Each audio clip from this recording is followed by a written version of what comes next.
Welcome again. And this morning we went through the first step of the meditations on equalizing exchange and self with others, the first point. And we're still on that.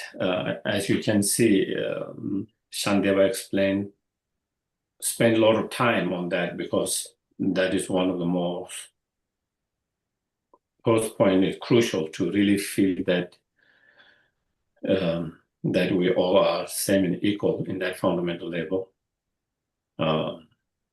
Wanting to be happy and not to suffer, and on that basis to develop sense of closeness, dearness, caring, love and compassion. So if we don't have that strong basis, then with some other meditation that comes later, it might not become so effective, And so with that, in relation to that, we finish out to verse number 99, and we're in verse number 100. And again, a thought could arise, even though, although this might not be justified, meaning, ignoring others' well-beings, only thinking of protecting oneself from the suffering and not thinking of protecting from others from sufferings, and only thinking of one's own happiness and not thinking of others' happiness. Even though this might not be justified, sometimes we might feel that, as different. But I feel that way. It is done because of grasping at self, then we might feel, because I feel that way, even though it's not justified, because I feel that way because of my, self-cherishing, because of my self-grasping, because of grasping of permanent to self, due to all these different emotions or different mental state. That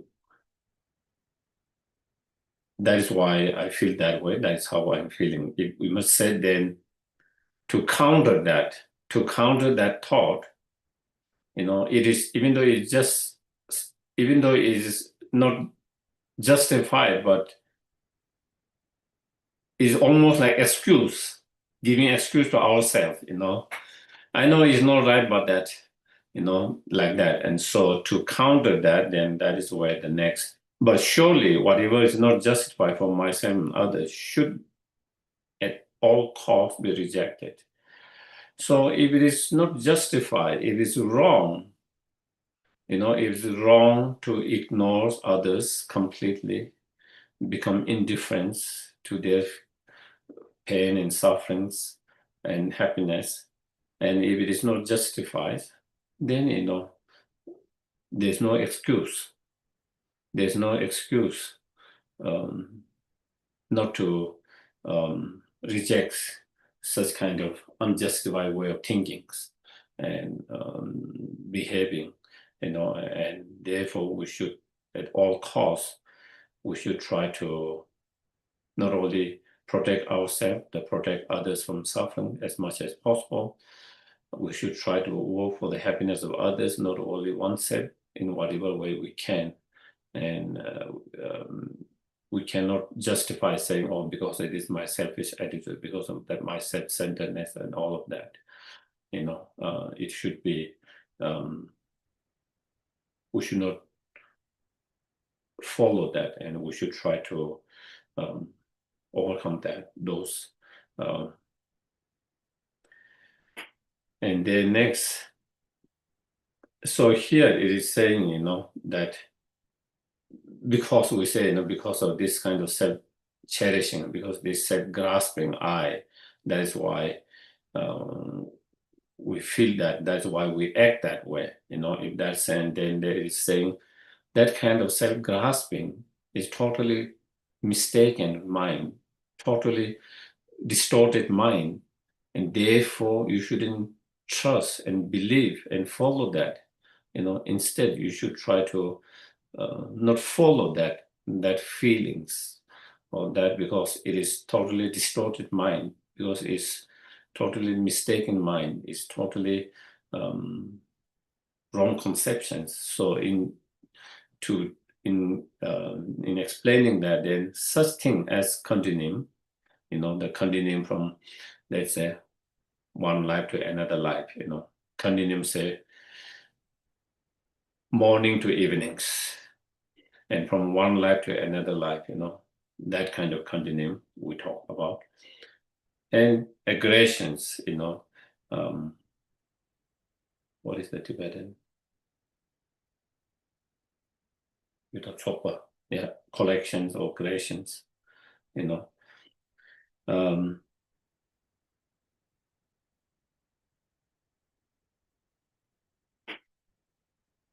are false in the same way as rosary and army, So we have this kind of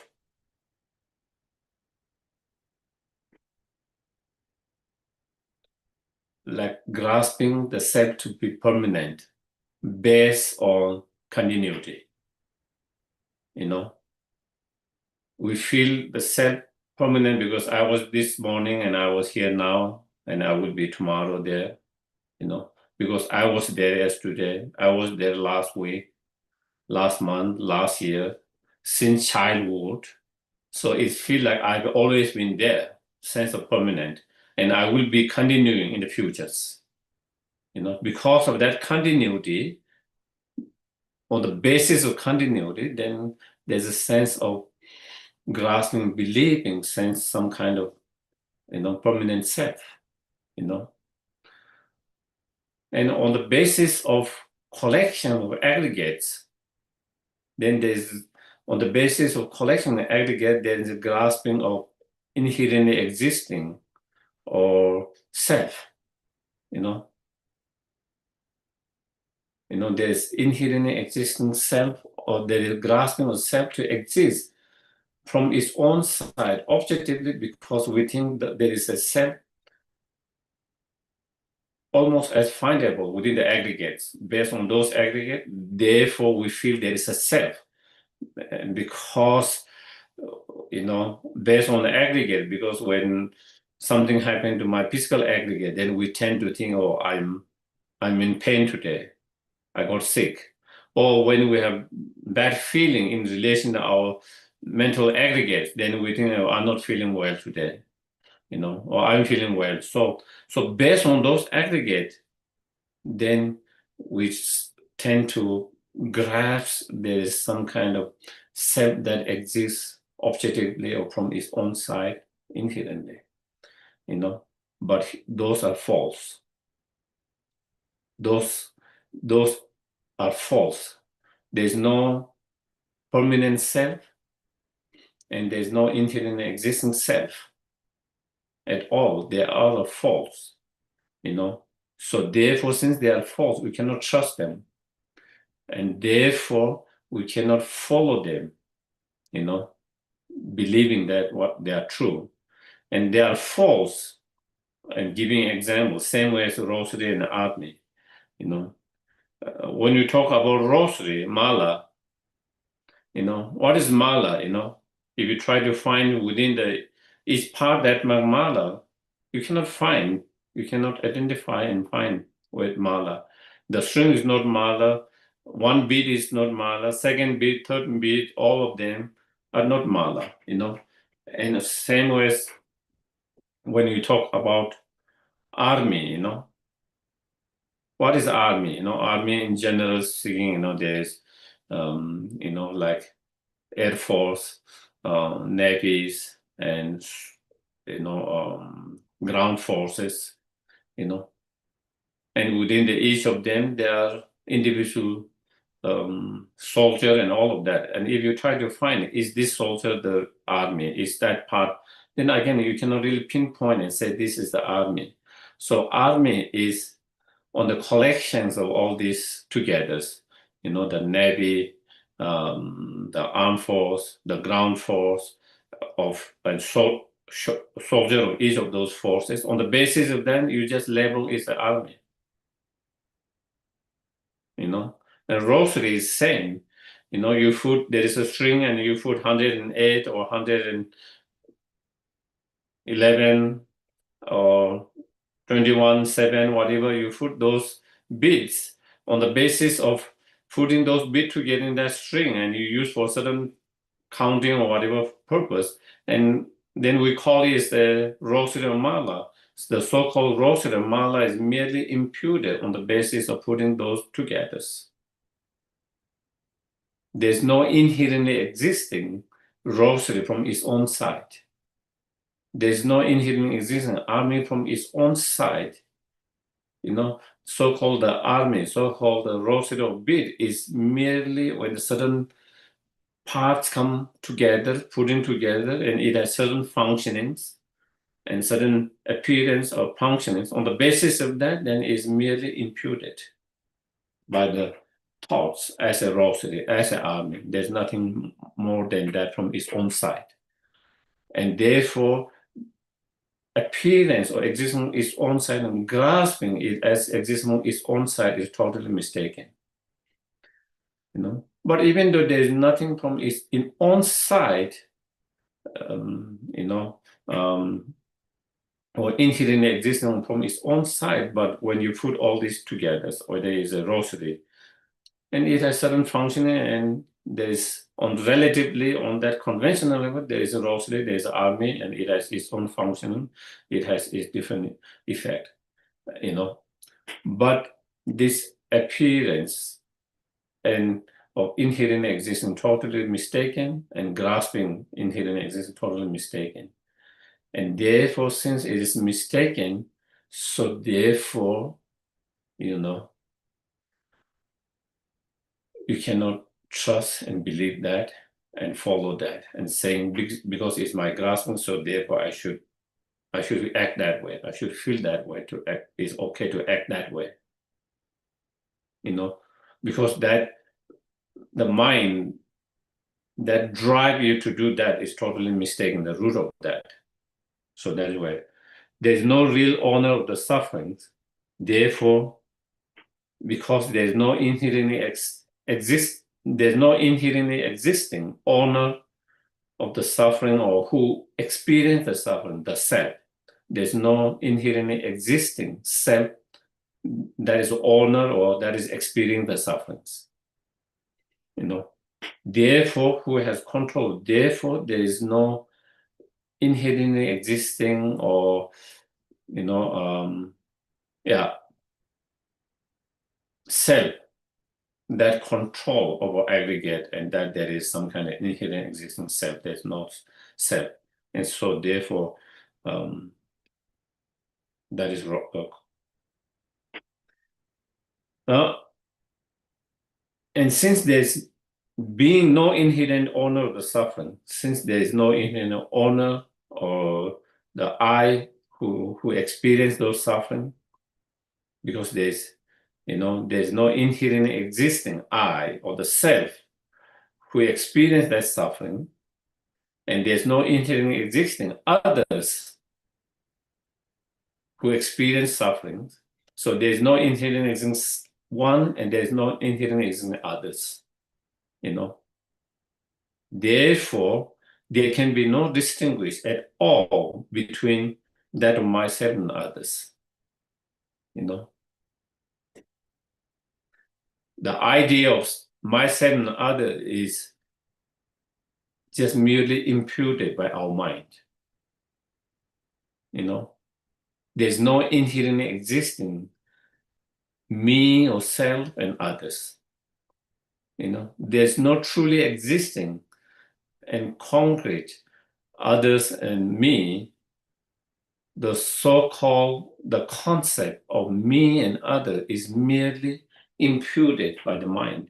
And therefore, you cannot distinguish them inherently in that way. Thus, because of that, I shall dispel the sufferings it means suffering. I shall dispel it, suffering, because it hurts. Whether the suffering is experienced by others or yourself, I will try to dispel it because it hurts a sentient being, whether yourself or another sentient being, still is a sentient being, is being hurt. And therefore, I shall dispel it. Why am I so certain that I shouldn't eliminate the suffering of the others? So therefore, how can we, try to be so certain and strong that, I will only dispel if it's my suffering, and I will not dispel it is suffering of others, because I don't care, because it doesn't hurt me, it doesn't affect me directly. And how can you be so certain about that, You can't be so certain about that. And as we already mentioned in earlier verses, one, you should dispel the suffering because it's a suffering on sentient beings who doesn't want suffering, just like yourself. Doesn't matter who that person is or who that being is. It's still sentient beings who is suffering and who doesn't want suffering. You should try to dispel it. Secondly, even though it does not affect us directly, harm us directly now, but it can harm you indirectly and in futures. And therefore also for your own happiness also, to protect yourself also you should also protect, so again, so it is not only about protecting others, it's also protecting yourself in long terms as well. The next verse, 103. But since neither the suffering nor the sufferer truly exists, why should I turn away from misery of all? Again, I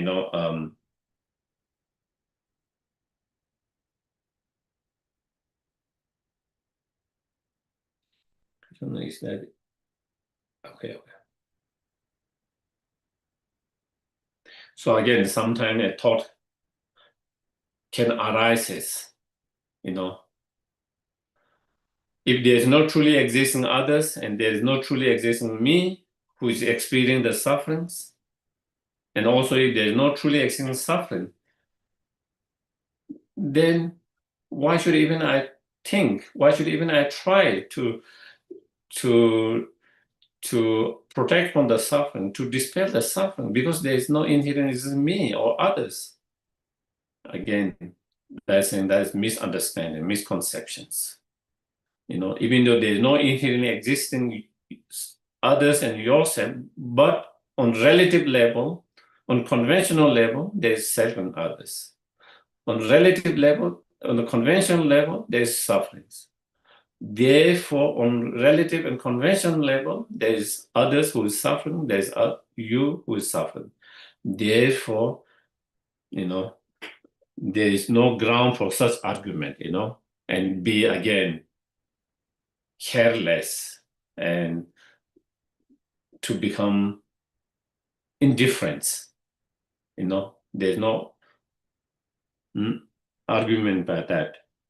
For if I prevent my own suffering, surely I should prevent the suffering of all, because it's the same reasons. Why we try to protect ourselves from the suffering, why we try to avoid from the suffering, why we try to dispel suffering. Not because you are kind to yourself, because you are nice to yourself. No. Do we try to protect ourselves from the suffering? We try to dispel suffering for ourselves. We try to avoid suffering because we feel that I'm so precious to myself, because I'm so dear to myself, because I'm so kind to myself, because I'm so nice to myself. We don't. Only reason is because I want to be happy. I do not want sufferings. That is the only reason why we try to avoid suffering. That's why we try to achieve happiness. not based on that because I'm precious to me, not based on because I'm so kind to me, not based on because I'm so nice to me, not because I'm caring, not because simply, very simple, because I want to be happy and not to suffer. If that is the case, that is same to other sentient beings, whether someone has been kind to you or not, whether someone has been nice to you or not, whether someone has been, caring to you or not, whether someone has been precious to you or not, whether someone has been nice to you or not, regardless of that, because they want to be happy, because they don't want suffering, just like yourself, you should try to, whenever possible, to protect them from suffering, dispel the suffering. And you should try to help them to achieve happiness. Or just simply, just on that level, just like yourself. So that is where. If not, since I'm just like other sentient beings, I should not prevent my own suffering either. And if you feel, there is no need to avoid suffering for others, protect from the suffering, dispel from the others, then also there is no reason to protect yourself, avoid suffering, dispel suffering for yourself. It's the same. If you don't care whether they want to be happy or not, to suffer or not, then that's why should you care whether you, because of yourself, because you want to be happy or not to suffer. That reasoning is same, and so therefore with such is kind of arguing in your mind, two minds arguing with each other,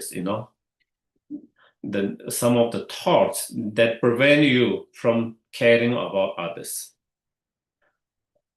some of the thoughts that stop you from caring about others, thought that prevent you from cherishing for others, thought that prevent you from being empathy, loving, kindness to and compassion to others.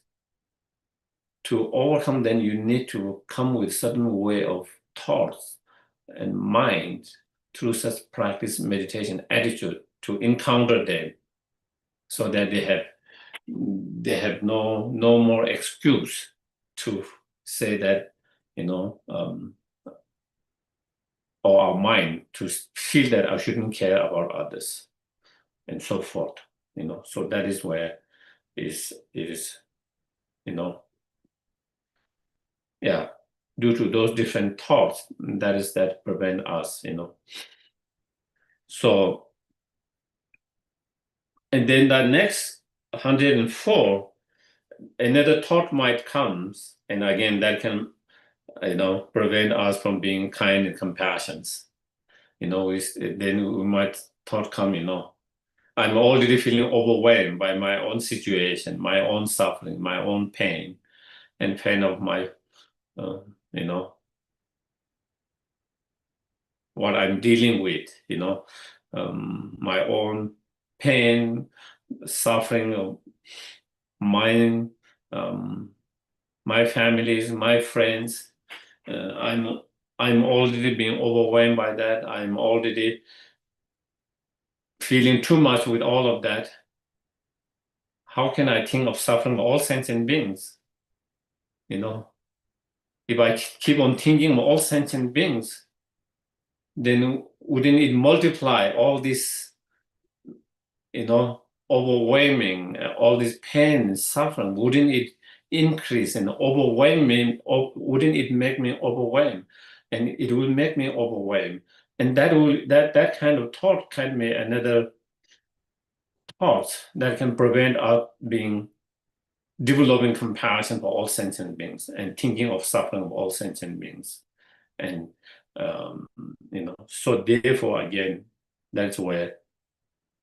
But since this compassion will bring me much misery, so that is what we think, in our mind. If I think of all sentient beings suffering, I will be too overwhelmed by all this suffering. I will start to feel so much pain and suffering. I will not be able to deal with that, that such thought could arise. Therefore, why should I exert myself to develop it, Why should I put any effort to develop this kind of unconditional, unbiased compassions. Unbiased in that I feel compassion to each and every sentient beings equally. Why should I should put effort to develop? Because if I try to develop that, wouldn't I feel more sufferings? Because wouldn't my suffering increase? Because I can feel unbearable of each of those sufferings. Just like my suffering, unbearable suffering of countless sentient beings.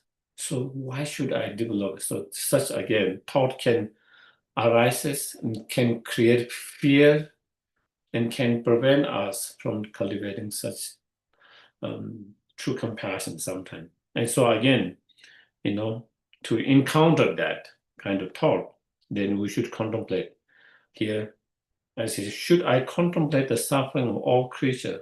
How could the misery of compassion be more?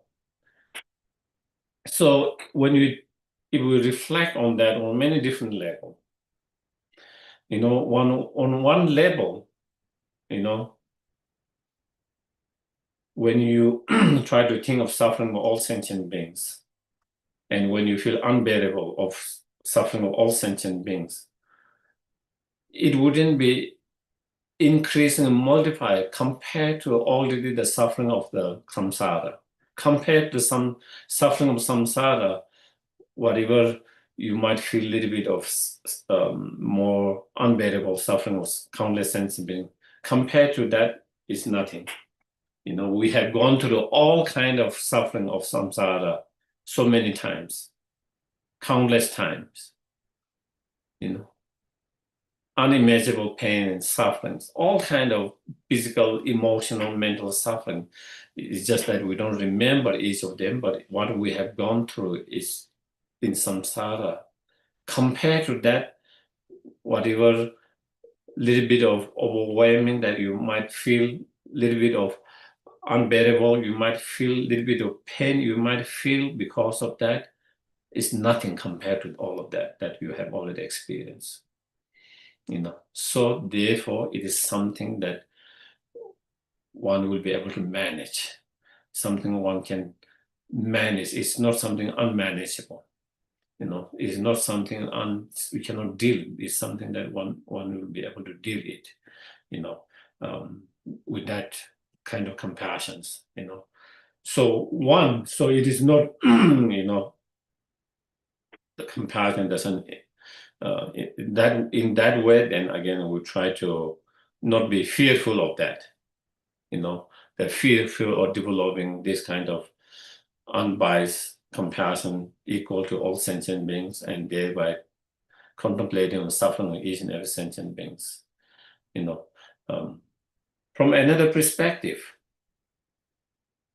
the suffering that we experience in our everyday life, that we become overwhelmed by that, and then the sufferings that you contemplate on suffering of others and feeling unbearable in that moment, because you feel the pain and suffering of others through such practice, meditation, through such compassion, is not same. It's not same. The sufferings that we experience in our everyday life is something that even though we do not want, is not something voluntary. It's not something because we wanted it. Do you get it? But it just comes, something we don't want, and it just comes, and then it becomes something very painful, something you don't wish, you don't want, but still it manifests, it comes. So it becomes more unbearable, something you feel very difficult to deal with, challenge, and more painful, and all of that, and more overwhelming. But when you are cultivating compassion, the Bodhisattva, when they're training in that, they train their mind developing a courage and willingness to take the sufferings on themselves, suffering of others on themselves. So in that case, there is that courage courage and willingness, from your side to, if you have to experience suffering on the behalf of others in order to help someone, that you are ready to do that. That is a part of training in that kind of compassion, Bodhisattva path. If I do need to experience some pain and suffering in order to protect someone from sufferings, in order to improve the happiness of others, I'm willing to do that. I'm more than happy to do that. There's joyfulness in that. And because of that, you are able to manage it better without feeling too much overwhelmed by that, because there's willingness. I give you just a small example, maybe that could help sometime.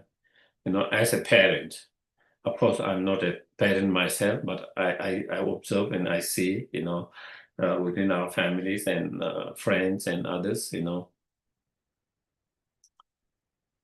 when you have children, and because of your compassion for love and care for the child, and that the willingness to do anything for their happiness, especially when they are very young, when they are, toddlers, very small. We might not feel that when they are grown up. When children are grown up, the parent might not feel the same way, maybe how they felt when they are a toddler and they were not independent and couldn't take care of themselves, In that moment, the parent has this incredible, sense of love, almost unconditional love, and sense of care and concern, and the willingness to do and go through any hardship for that. And because of that,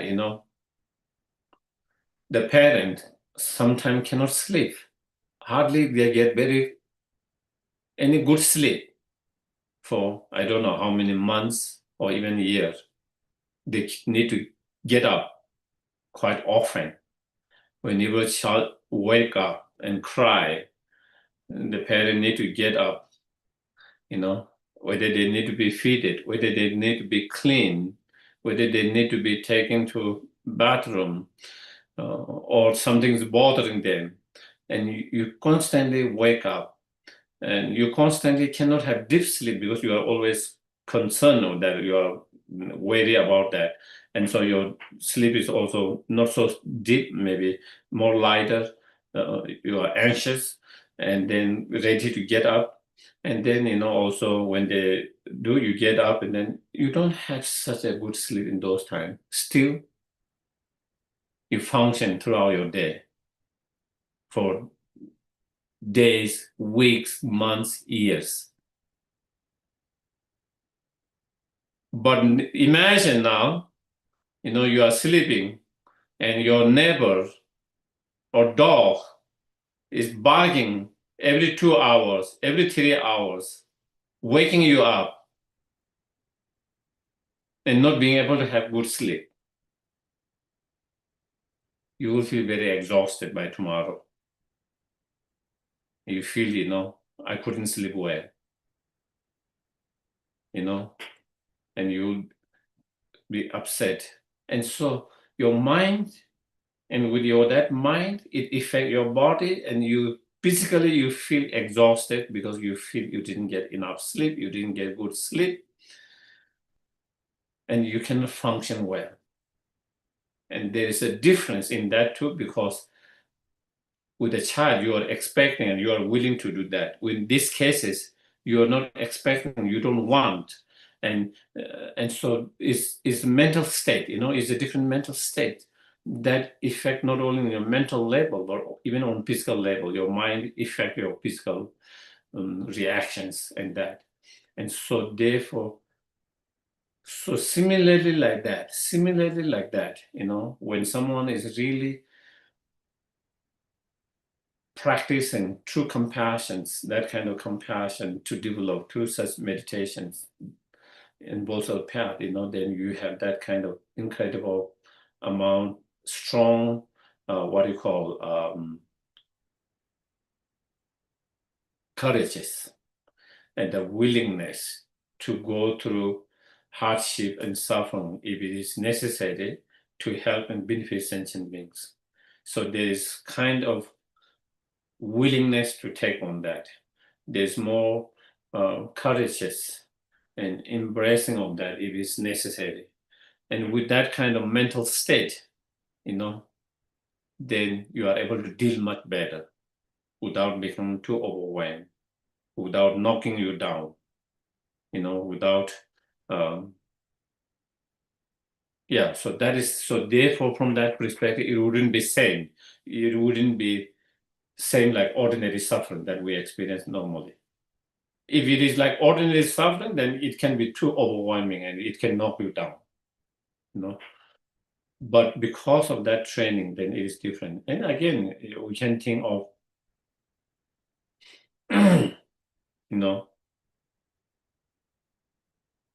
some of those practitioners. We can just take one example of someone like His Holiness Dalai Lama, Kyabdi Lama Soba Rinpoche, and Dalai Lama, probably all of us know, he's constantly thinking of not only himself, all the Tibetans, all the people in this world, the suffering of all this world, thinking of suffering of all sentient beings, constantly thinking, constantly trying to contribute how to reduce the pain, suffering, how to increase the situation, the peace, happiness in the world, constantly. But does he seems, knocked down? Does he seems, overwhelmed? No, he's one of the most cheerful persons, most joyful persons. Even though he feels the pain and suffering of others, but it doesn't overwhelm him. It doesn't knock him down, because of that kind of training, with such training and with such a strong compassion, therefore, when compassion, there's a difference also between emotional compassion and compassion that develop through such training.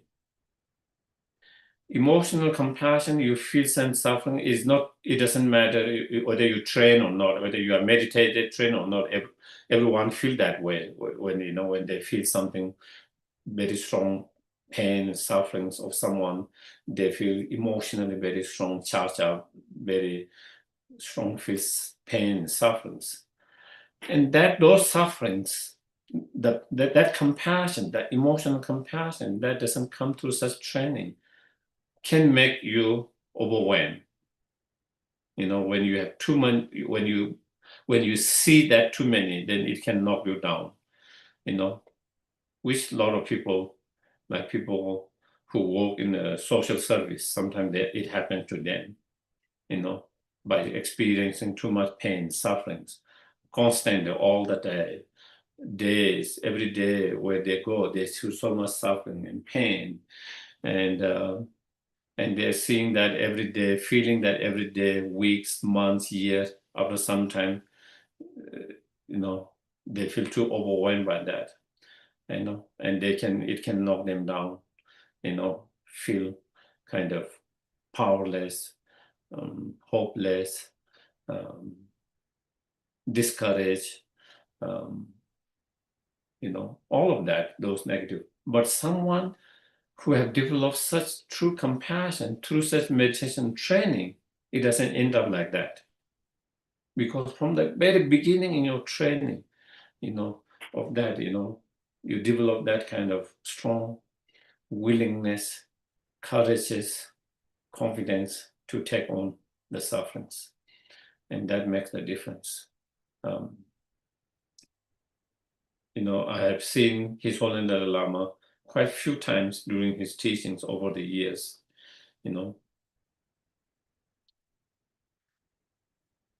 sometime when he was teaching on, going through whatever text, when it comes to Bodhisattva and something, and when he reflect and then he started to cry, sob, tears coming, because he feel the pain and suffering of sentient beings, this unbearable pain and suffering of sentient beings, because he feel compassion, because he feel their pain unbearable, and that make him kind of, a little bit of kind of sad, a little bit unbearable, and that kind of tears comes, and he started to sob. But then in few minutes, in a few seconds, he will continue teaching as nothing has happened. So there is that strong foundation, stillness, while you feel the pain and suffering, when you have developed such compassions, bodhicitta mind, through such training, while you feel the pain and unbearable and all this pain and suffering of sentient beings, but there is, on the depth of in the very depth, there is stillness. There is stillness. And because of that, it doesn't knock you down like the normal ones. And so that is, so again, if we think that way, then again, we don't have to be afraid to develop this kind of compassion to all sentient beings by having fear that it will make me, if I think of suffering of all sentient beings, it will knock me down, it will make me, overwhelmed and all of that. So that's why. From another point of view, the next verse, if one person is suffering, the suffering of many would be destroyed. Surely kind-hearted people would accept it for the sake of themselves and others. From another point of view, if by reflecting, contemplating the suffering of others, and by trying to protect someone from sufferings, others from the sufferings, trying to dispel the suffering of others, by doing that, even you experience a little bit of hardship, a little bit of physical hardship, little bit of physical pain, suffering, emotional, even on mental level, even a little bit of that, is saying it's worthwhile. Because by going through, even you are experiencing a little bit of, whether it's physical or emotional hardship, by doing that, it helps you to develop such as true love, compassion, bodhicitta mind. It helps you to progress in your path, bodhisattva path. It helps you to achieve fully enlightenment. And by doing that, you are able to help and benefit so many sentient beings. Through your hardship and a little bit of suffering, if you can reduce the pain and suffering and hardship of 10 people, 100 people, 1,000 people, is something meaningful, is worthwhile. Is something meaningful, is worthwhile. And if it is, especially, by your little hardship and little suffering, if it help to reduce the pain and suffering and hardship of 1,000 people, 100,000, million, billion, trillion, countless sentient beings, is worthwhile. Is worthwhile to go through that. It's something meaningful, something beneficial. It is not only helpful, beneficial for others, it's also beneficial, helpful you for long-term, short-term. Is something meaningful. And not only from the Dharma point of view, not only from the Bodhisattva practice point of view, even in ordinary, even in ordinary, people will regard that as something meaningful, great, that he went through so much hardship in order to help even one person, if it's 10, 100, 1,000, we regard them very highly. We praise them. We have heart we feel respect for them. They have we feel highly of them. And so definitely in that way, then, same way, it helps you in temporary, long term. In long term, it helps you to achieve fully enlightenment, your highest potentials. And it also helps others. When you achieve fully enlightenment, you are able to help countless sentiments limitlessly in the most effective, best way. And also temporarily, by going through that, you are able to develop loving kindness, compassion. That will give you incredible inner strength, courageous, and also sense of satisfaction, joy, happiness, and also is helping others. So therefore, is worldwide. If it had to go, even it has to go through a little bit of pain and suffering, is worthwhile, is meaningful. That's what he's saying.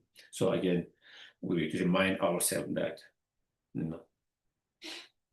Thus, the Bodhisattva Supusha Chandra, although aware of the harm of the king would cause him, accepted his own suffering in order to eradicate the suffering of miseries of many. So this is giving you one example. One example of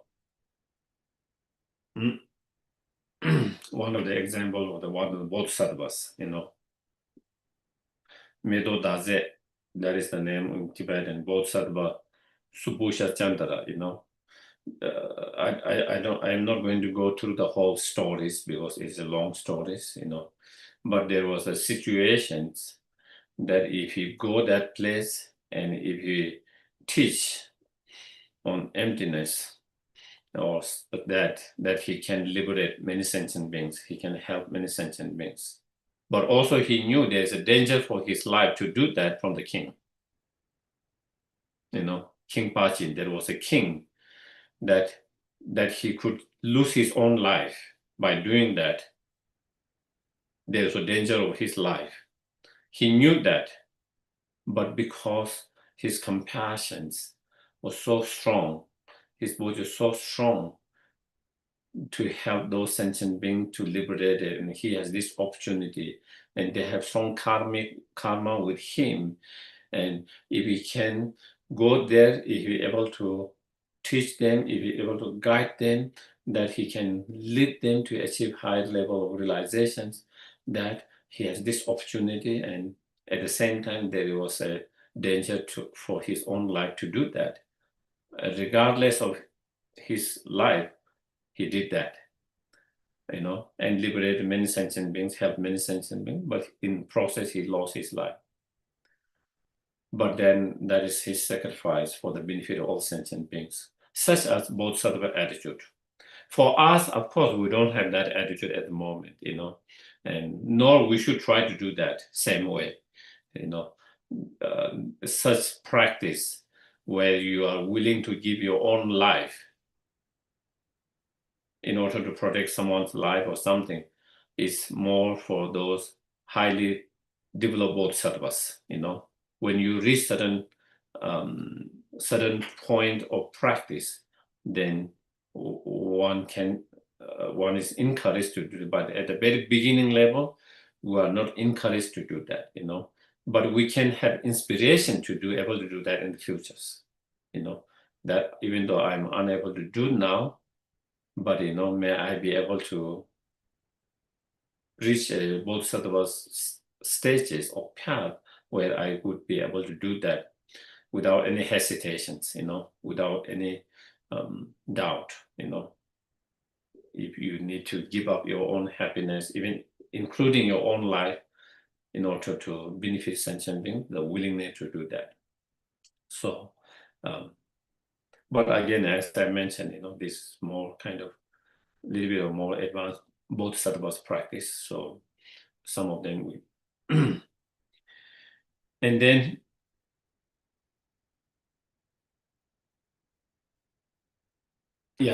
so here it is mentioned in next one, everything's about training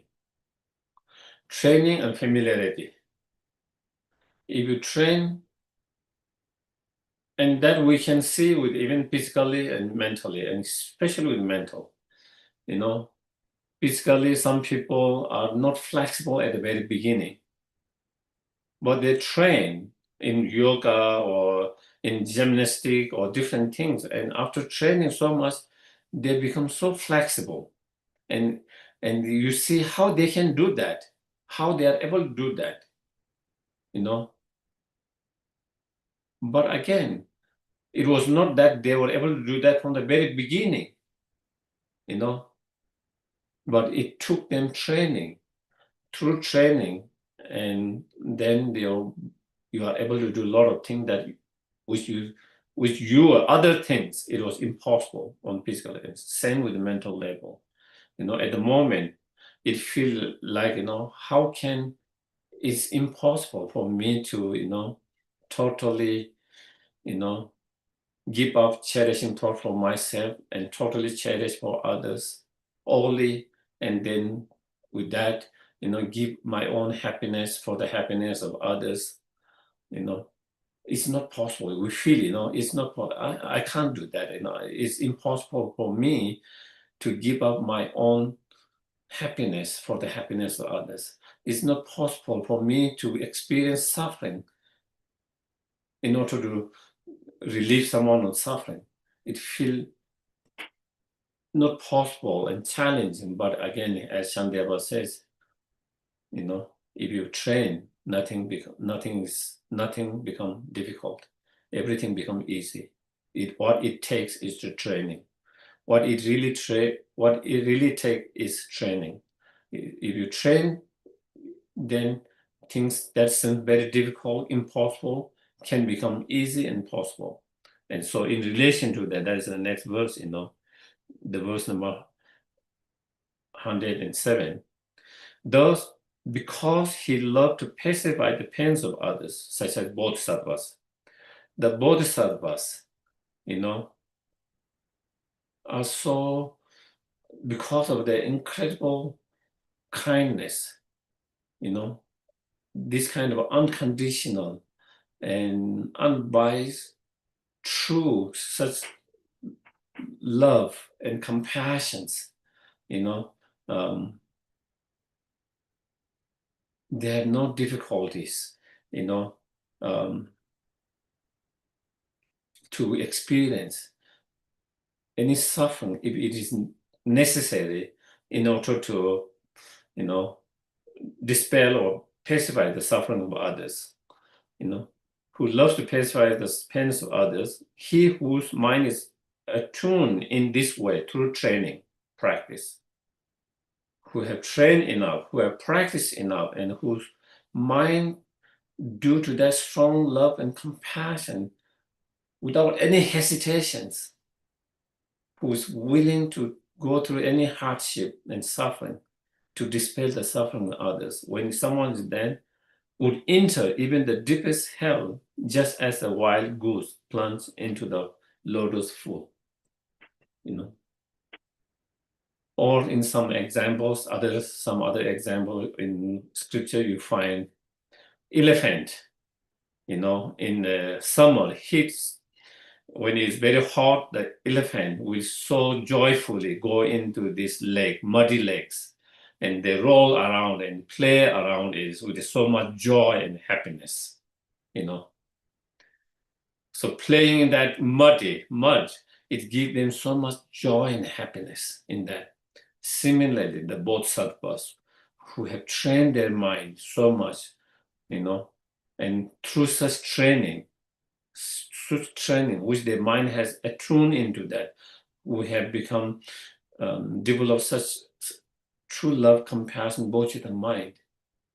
They don't have any hesitation, even thinking, or should I not? Is this good? Without any hesitation, even if they need to be in the most intense suffering realms, such as hell, without any hesitation, they will be able to take on that. Why? How come they are able to do that? And how come I cannot give even my meals to others? If there's one meals, to eat, and there is someone else who also, you are hungry and that person is hungry, you know, and then, oh, I wish I had 2 meals that I can share one with him, but I have only one, so maybe I should have that myself. And when I get 2, I will give to him, or I hope that he will get the meals, you know. So we have that hesitation, you know, to share that, you know, not willing. So we have even that, even just small things such as sharing a meals, which will not die, but even that we will have that difficulties. But as these bodhisattvas, they are, look at them, even if they have to give their life and to be in such a most intensive suffering, even it might mean for eons and eons, without any hesitation, but instead with joy, they're willing to go there. How did it come? How that is because of training, because of their mind tuned into that, because of training in such loving kindness, compassion, bodhisattva. And we have the same potential. Our mind had the same potential. We have the same potential. The difference is we have not trained our mind so much. We have not put so much effort and we have not trained. Whereas those bodhisattvas have reached that point because they have trained their mind and perfected in that categories, in that way. No. And then again, and these are some of the incredible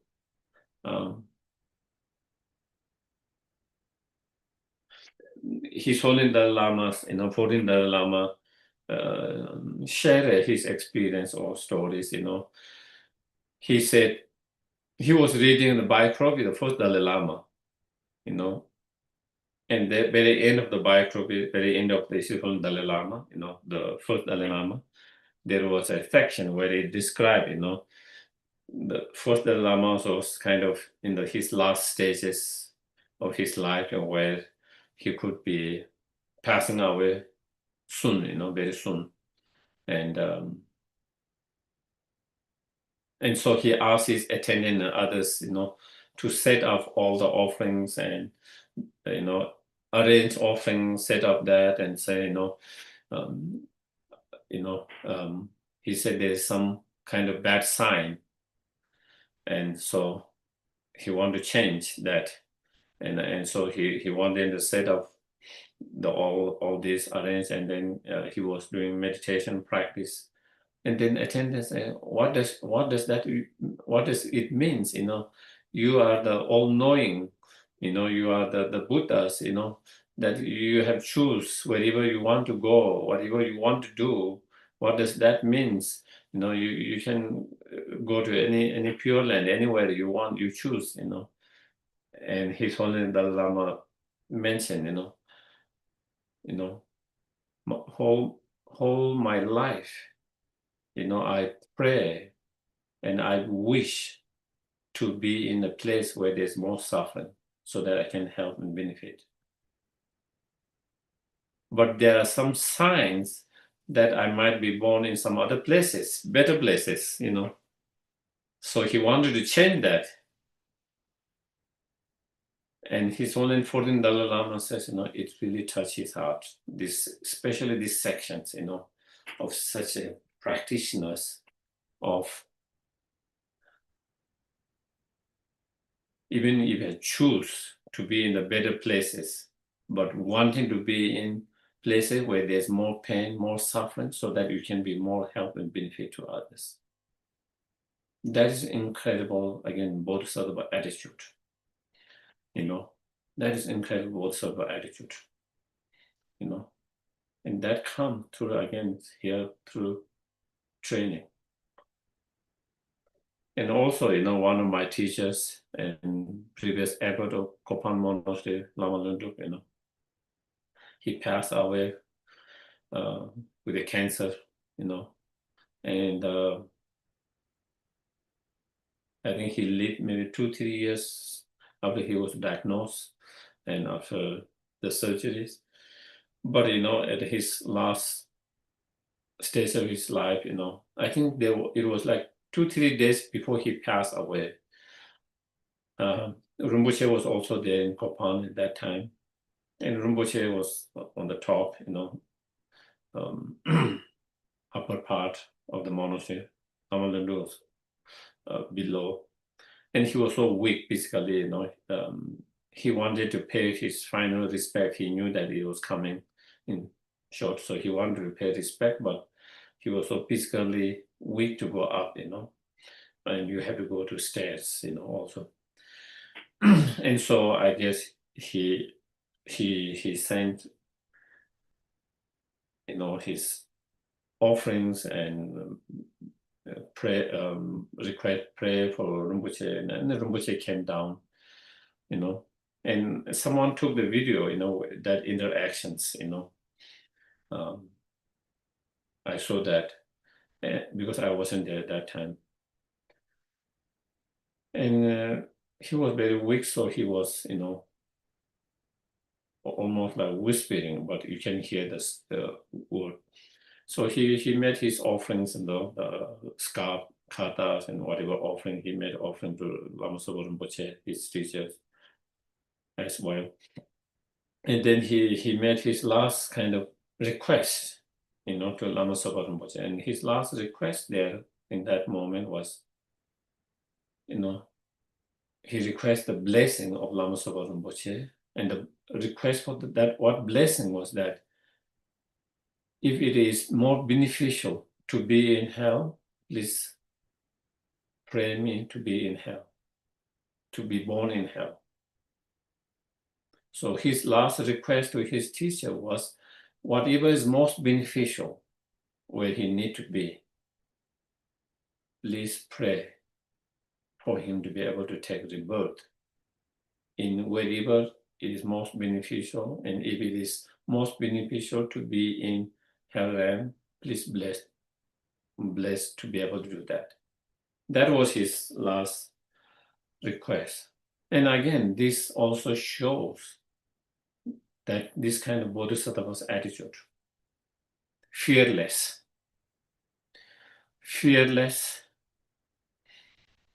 and the willingness to go through any kind of suffering or hardship if it is necessary to be help and benefit to other sentient beings. It seems out of our mind at the moment, for us, we would like to request our teachers to not born in lower realms, to have better higher rebirth, even higher rebirth, better conditions, because we don't have the fearlessness, the confidence, the courages to deal with all the suffering that comes in samsara, especially in lower realms, and especially such as realms. But the Bodhisattvas are not afraid of that, fearless, and they are able. But not only that, they go there with a joyfulness, just like the elephant here, the bird, the wild goose plunge into the lotus pool with a joyfulness. So that is. So therefore,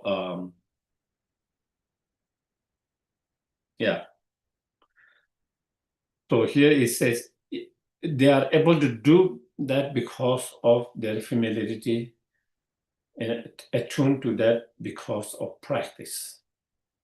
So what it takes is the practice. That's what it takes. Continuous practice. Continuous sincere practice. And so again, next one, 108, is a little bit similar, Will not the ocean of joy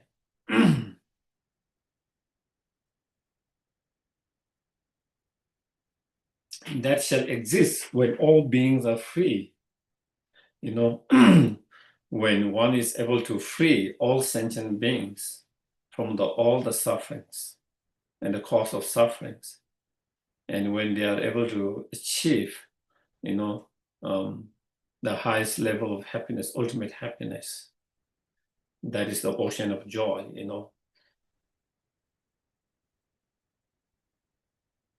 Wouldn't that be significant for me?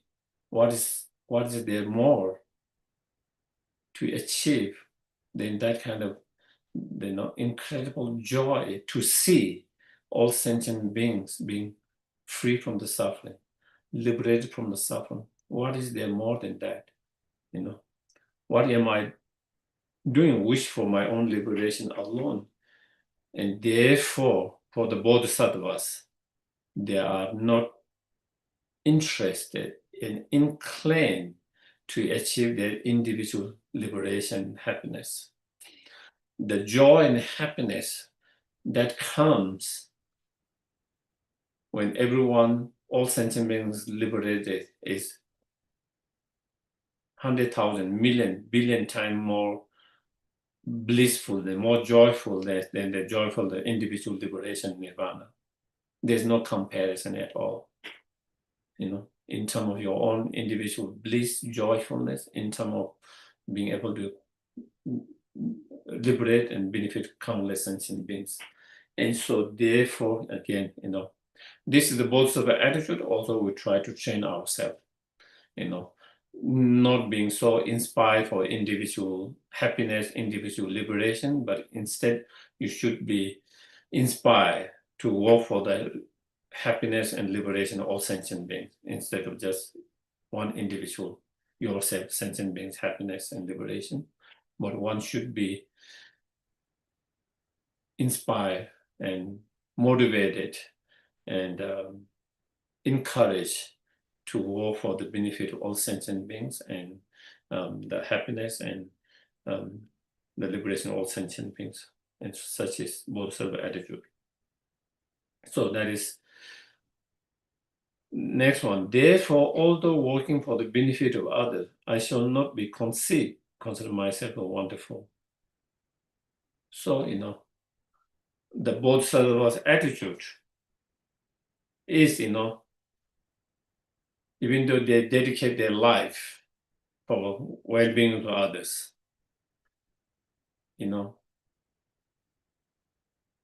even though they sacrifice their life for the benefit of others, they dedicate their life for others. They become service for the life of others, helping, benefiting others in whatever way they can, according to their situations, ability, and so forth. But there's no sense of superiority. There's no sense of conceit of superiority. Oh, I'm great because I've been able to help so many beings. I'm better than others because I've helped so many other beings. I'm more superior because I'm more generous than others. I'm superior because I meditate more than others. I'm more superior because I practice more than others. I'm superior because feeling of superior because I study more than others. All of this, for such true Bodhisattva practicing, they wouldn't have any.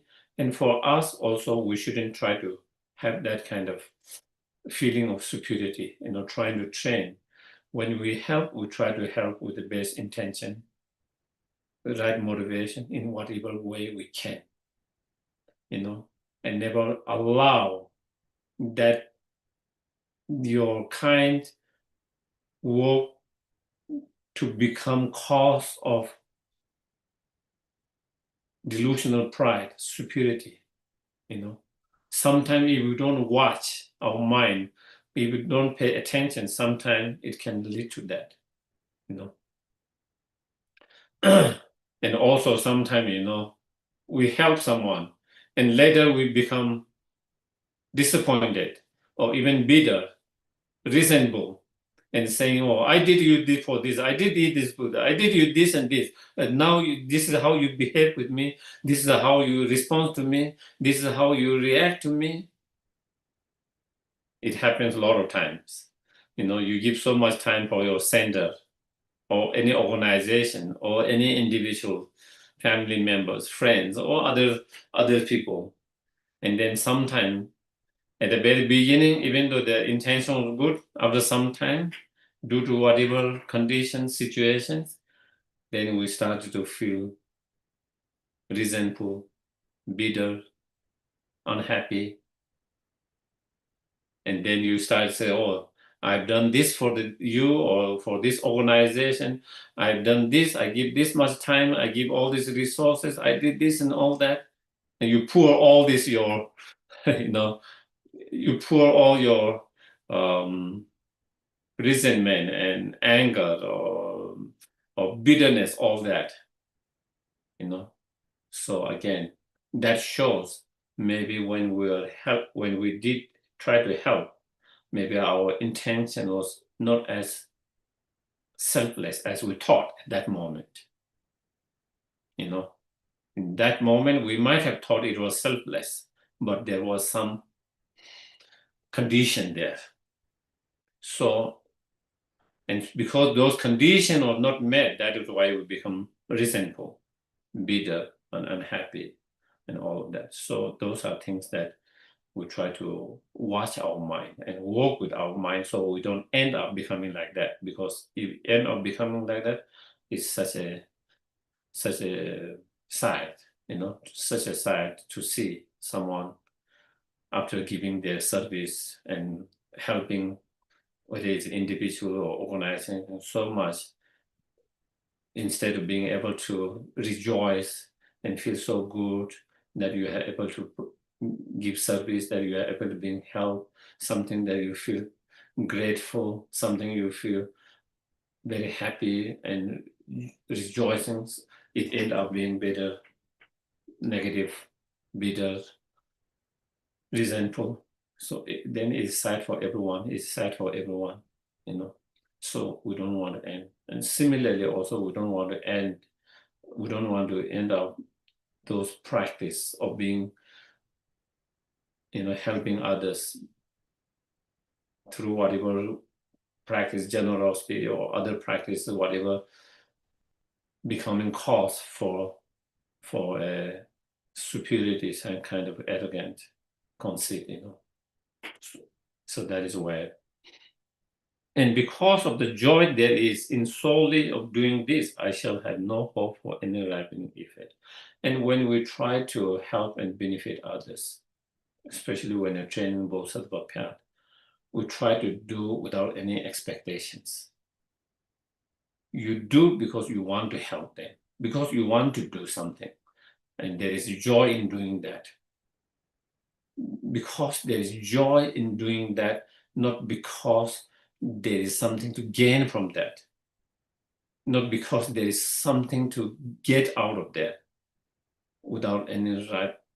And, and when we are able to do that, then, as I mentioned before, if you are able to do that without any expectations, without any hope or expectations in return for your help, you wouldn't end up bitter,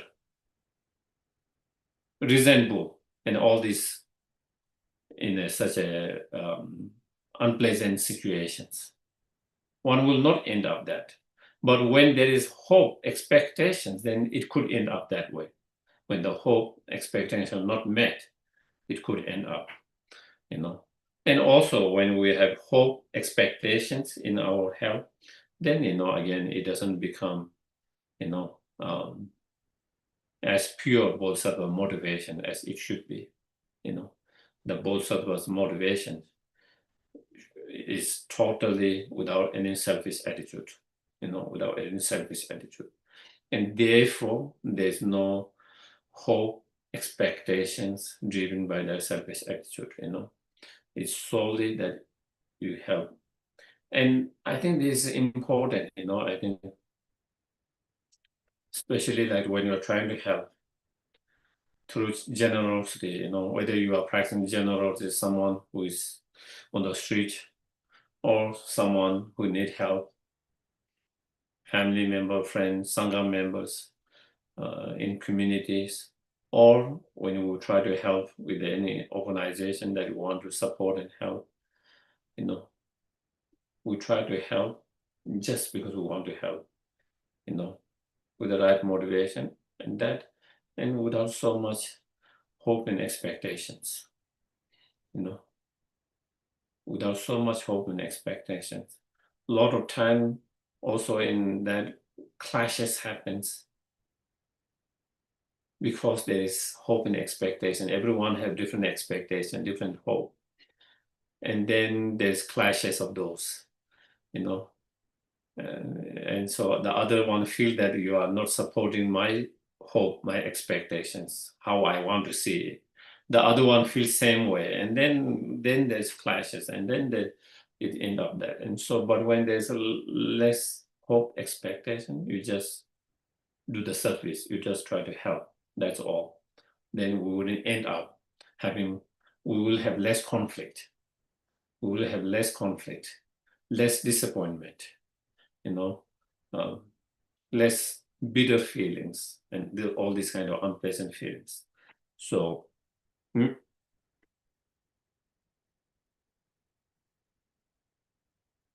mm. Therefore, next verse, just I protect myself. So with all different reason and logics, with all different point of view that we have, that Shantideva explained and contemplating from all these different perspective, from all these different point of view, after reflecting, contemplating, meditating, then again we come to conclusion of understanding.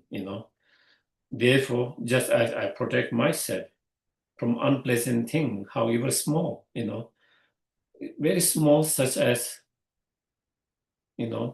someone criticism or something, someone unpleasant, which doesn't really hurt your body or any physically, but you hear he didn't say so nice thing about you. Sometimes maybe it is not even very bad things someone said about you, but he didn't say good things about you.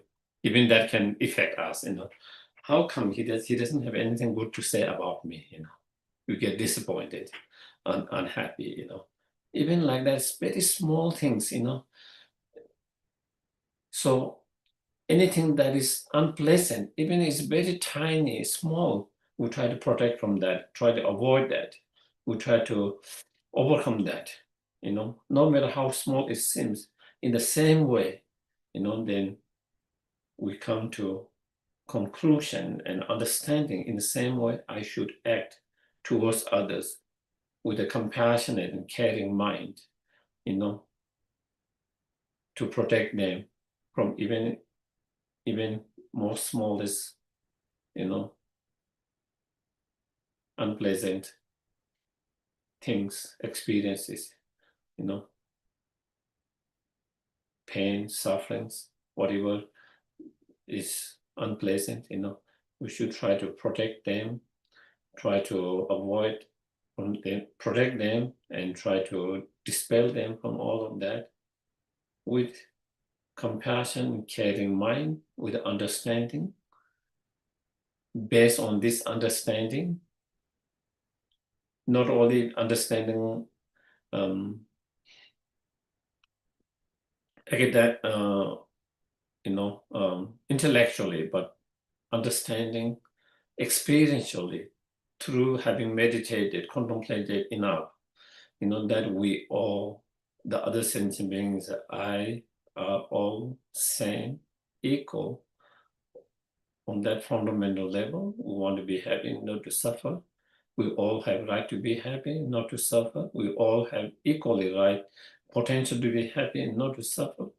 On the basis of that experiential understanding, therefore, I should try to protect that suffering of all sentient beings, just like I protect myself. I should try to achieve happiness of all sentient beings, just as I try to achieve happiness myself. So that is.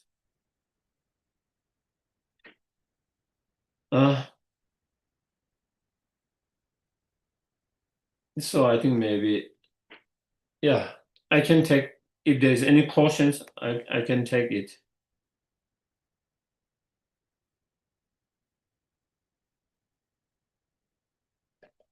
Does anyone have any questions?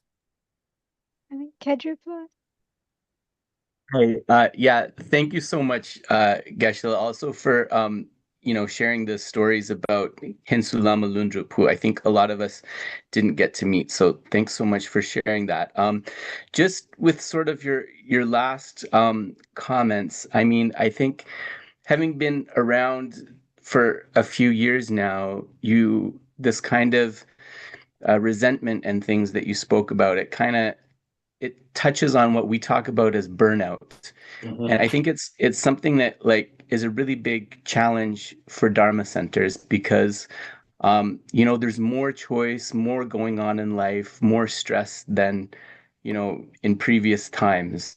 And you want people to feel appreciated and part of a community, but you also don't want people to bring the same motivations and expectations that they have in a worldly sense, like that you would have in like a career setting, for example. So my question is, how do you balance that, like being kind and having people feel included without this becoming the eight worldly concerns? And how can we work towards creating like healthier Dharma center communities, I guess? Thank you. I wish I had the answer. First of all, I think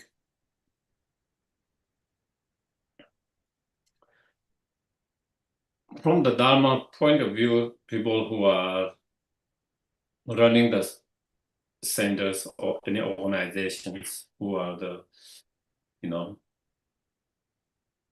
director, the board members, management members, and the teachers, all who are kind of, everyone's trying to help the organizations, all have to have some awareness that we want to make sure no one will burn out. So we don't try to give too much to someone, because sometimes someone does things they cannot say no. Sometimes even they feel they don't know, I don't think I want to do it, but that certain people have this personality of not being able to say no, and they take on that, everything that is given. But from inside, they are not ready. They don't have the energy or the time, everything.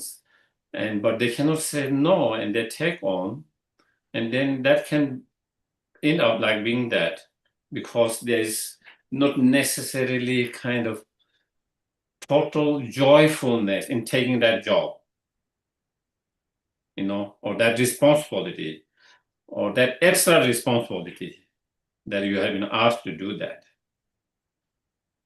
Because you just took it because you couldn't say no for whatever reasons, and therefore, and then when you do that, then slowly, because there's no really joy in doing that, but you do it because you have been asked and you couldn't say no, and that could become can become like that. But if there is some kind of joyfulness doing that from their own side, there's less danger of it becoming like that. One thing. And other things is, again, even you have joyfulness in your mind, your body is a limitation as well. In your mind, maybe you really want to do it, and even there is joy in doing that. But still, sometimes your body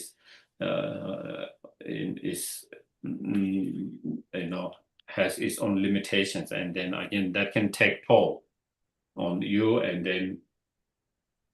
then when you are too tired, when you are too exhausted, and your body with that, and then that can affect your mind too, and then again that can lead to that kind of experiences as well too, sometimes. So there are so many different conditions that could lead to that. So as a in charge, you have to be mindful and aware and careful not to give too much to some, even they are willing to take on. To make sure that you don't give too much on them, so that they can burn out. If they burn out, is bad for them, is bad for the organization, everyone's. It is. So for the healthy and for long term that they can continue to give from the organization, you have to be more aware and careful of that, not to give too much. Even though you feel, sometimes we feel, he enjoyed doing it. Sometimes we think, no, I didn't know he enjoyed doing it. But again, and even from their heart, they enjoy it, and their body has limitations. So those are the things that we have to be careful. And as an individual, that when your body and mind feel you need really rest, you should be able to say, I need a rest. I'm willing to help, I'm willing to give, but at the moment I need a little rest. And that is not necessarily being selfish. Okay?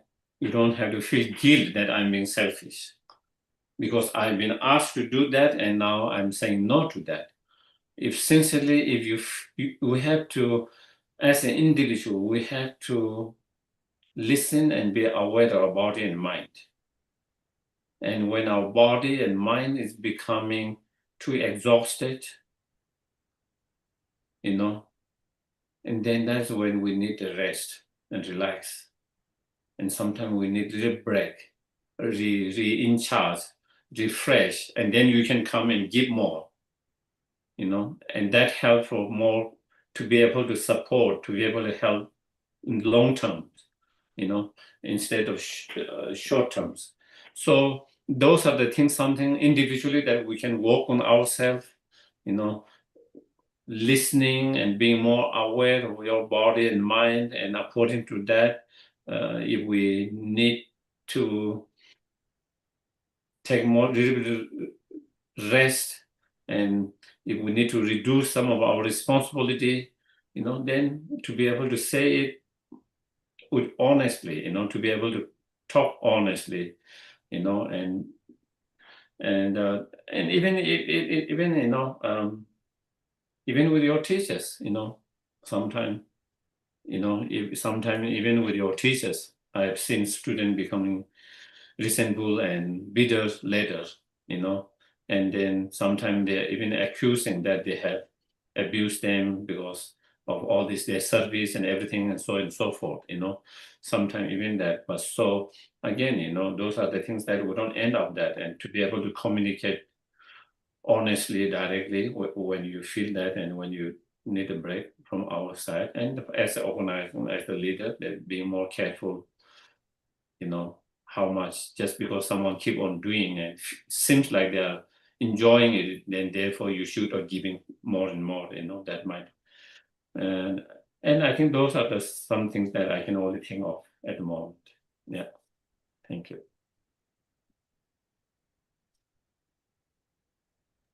Any other questions? I think Emily Gale has a question. Yes. Yes. Oh, thank you so much, Geshe Sherab. I so enjoyed seeing you here when you were here. I have downloaded the Shantideva app on my phone, and I get my Shantidevas every day. So thank you very much for that. Wonderful. And I thank you for your understanding about the challenges of parenting. I think I have given a lot of sacrifice to my children, and I don't always feel joyful about it. What I'm asking about is, last night when you were answering David's question, you were talking about Samhita and I think you said doing the Lamrim, you're not trying to develop Samhita, and I really got lost at that, trying to develop Samhita explanation. Could you speak on that? Yeah. Well,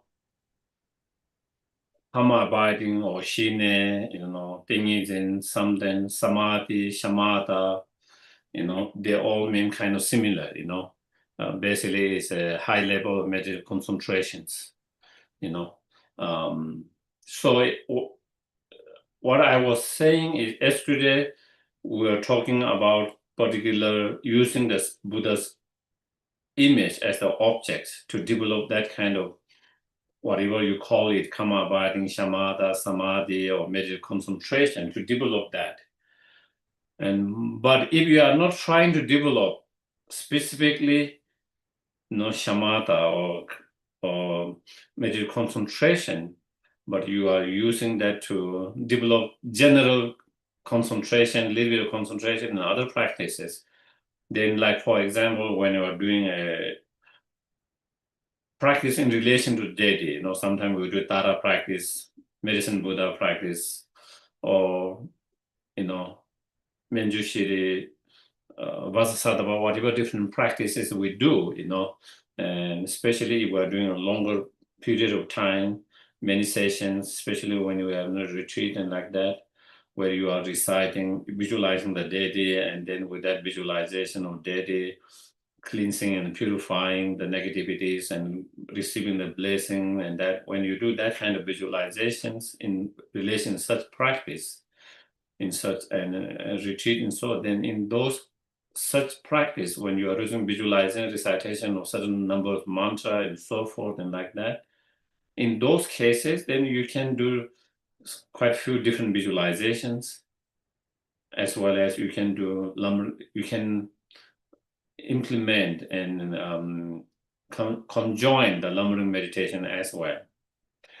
For example, while you are doing the Om Mani Padme Hum in relation to Avalokiteshvara Cherisik, while you are reciting the mantra, you can start it to do meditation on such as bodhisattvas.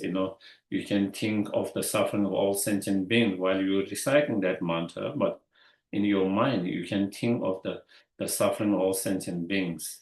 Each sentient beings in all 6 realms, try to feel that and try to feel the pain, suffering, unbearable, and then try to develop a strong wish to free them from all this pain and suffering and cause of all suffering, and to develop a strong wish to liberate from that suffering and lead them to ultimate happiness.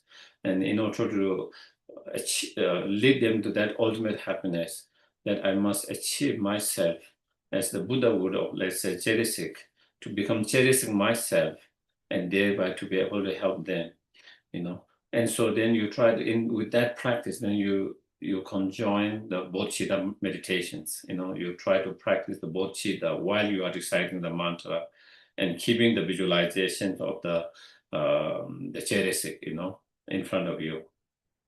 Or you can do meditation on emptiness as well. While you are reciting the Om Mani Padme Hum, then you can try to see where is I, who is I, am I within the ego aggregate or outside the aggregate? Where is I, am I is the I one with the aggregate or separate from aggregate and so forth, those different analytical meditations of emptiness. So you can bring different aspects of the Lam Rim while you are reciting the mantra and still doing the visualization. So that is really good, especially when you are doing a retreat in relation to deity, because we are spending four sessions a day, 3 sessions, 4 sessions a day, each session 1-2 hours, and you are spending a lot of time, but instead of doing the same visualizing the whole time, you do that visualization of cleansing and receiving at the very beginning, at the end, and a little bit in the middle. But in the meantime, you try to integrate the Lam Rim and focus on some topic of the Lam Rim. So that was what I was saying yesterday. But if you are trying to develop shamatha, meditative concentration, by using the Buddha's image, then you don't do all these things. Then it all become, your mind get distracted everywhere. Then you cannot develop concentrations. That shamatha, you cannot develop shamatha. So that was what I was saying. Is that clear? Yeah. So to develop samatha, just concentrate on an image of the Buddha. Yeah, if you are trying to develop shamatha, meditative concentration, then you just keep that image of Buddha and doesn't do other different things. Thank you so much. Okay. Thank you. So, want to do the dedications?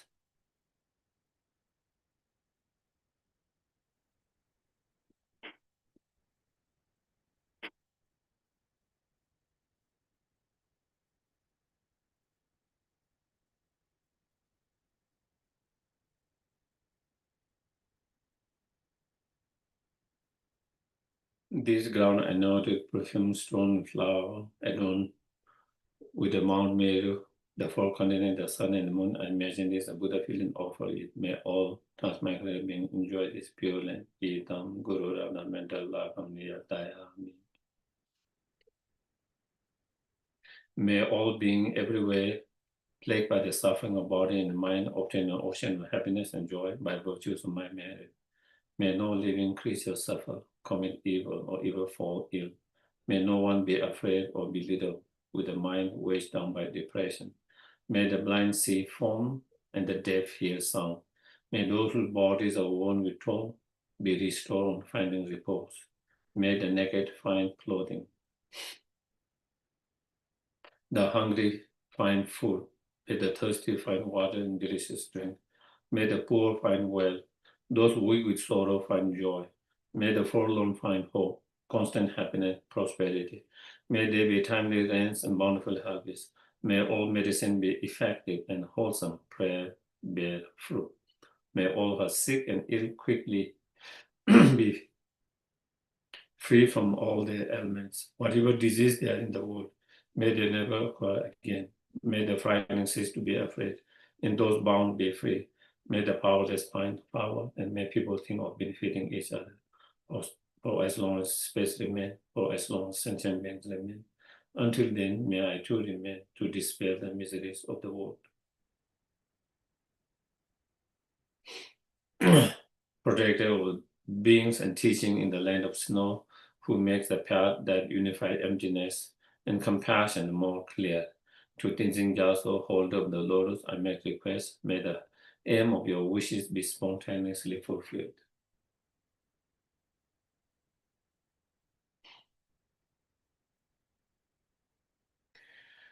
Peerless teachers and assembly of the children of victorious ones, Savaka and Pratika Buddhas, victorious Losang Father and Son, along with their lineage master, all the object of refuge on infinite lands, please bestow the virtues and goodness of accomplishing this prayer here and now, holding and spreading the Muni's precious and complete teaching through explanation and practice. You owe the armor of patience that's never discouraged.